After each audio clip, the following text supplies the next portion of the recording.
The rain hit the metal roofs like someone knocking from above, sharp, angry, urgent. In the middle of that storm, a man's voice cracked through the storage yard in San Diego. "Help, please." The sound froze Ryan Hale, a former Navy SEAL who had been trying to live quietly unnoticed.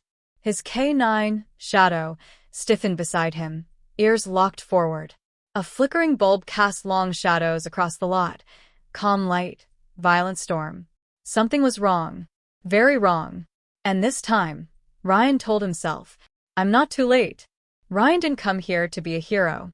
He'd only come to return tools for the maintenance crew, the only job where no one asked questions. Hours earlier, inside the office, Assistant Manager Cole Mercer had laughed at him. "Dude, you really fixing shells again? You gonna mop floors forever?" Ryan didn't answer. He just kept working, quiet hands, quiet life. The air conditioner buzzed. A stapler clicked. People talked like he wasn't there. That was fine. He knew what it meant to be invisible. But that scream from Unit 34? That cut through everything. Shadow bolted first. Ryan followed. He reached the unit, felt the cold metal, heard breathing inside, fast, terrified breathing. He gripped the lock and whispered, "I got you." With the emergency cutters he always carried, a habit from too many nights saving strangers, he snapped the lock. The door rolled up. A police officer lay on the floor, wrists bound, uniform torn, eyes wide with fear. Not random. Not a prank. Shadow nudged under the man's arm, grounding him. Ryan's voice stayed calm. "Hang on.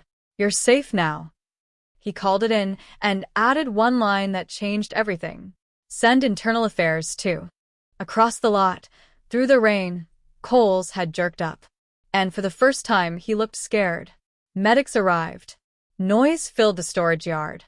But Ryan wasn't done. He scanned the cement. Saw boot prints, tactical, restricted brand. He saw how the officer's radio was smashed, clean, intentional. He stepped closer to the internal affairs agents. "These prints aren't his," he said quietly. "Someone staged this." They watched him, realizing he wasn't guessing. He was reading the scene like a map, like he'd done his whole life. Then someone brought in the security footage. The very camera Cole swore was dead for weeks.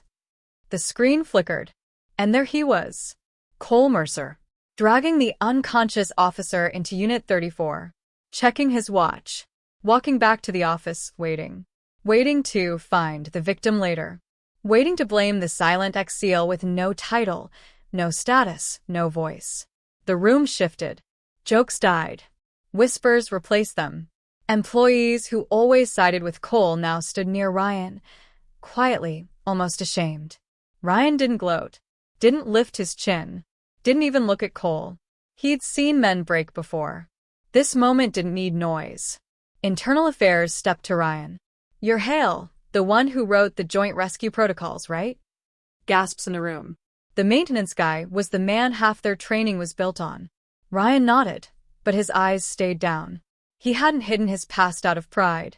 He hid it because peace felt easier than praise. Cole's strength left his body all at once. His hand slipped off the counter. His voice cracked in his throat. The agents cuffed him, slow, almost gentle. He didn't fight, didn't speak. Silence did the work. The same silence he used to mock in Ryan. Later, when the officers and medics cleared out, Ryan stood in the now quiet yard with the sunrise breaking through what was left of the storm. He held his maintenance badge, bent, worn, simple. "I think my time here's done," he said. But the facility manager shook her head. "No. We're auditing everything. New rules, new oversight. We need someone who sees what others miss." Ryan looked at Shadow, looked at the light cutting across the wet concrete. Maybe he wasn't done after all. Maybe peace wasn't hiding. Maybe peace was helping, in the quiet way only he knew how. He slipped the badge back into his pocket. No victory pose. No speech. Just a small nod, and a man choosing to step forward again. Like the rain had finally stopped. Outside, and inside him.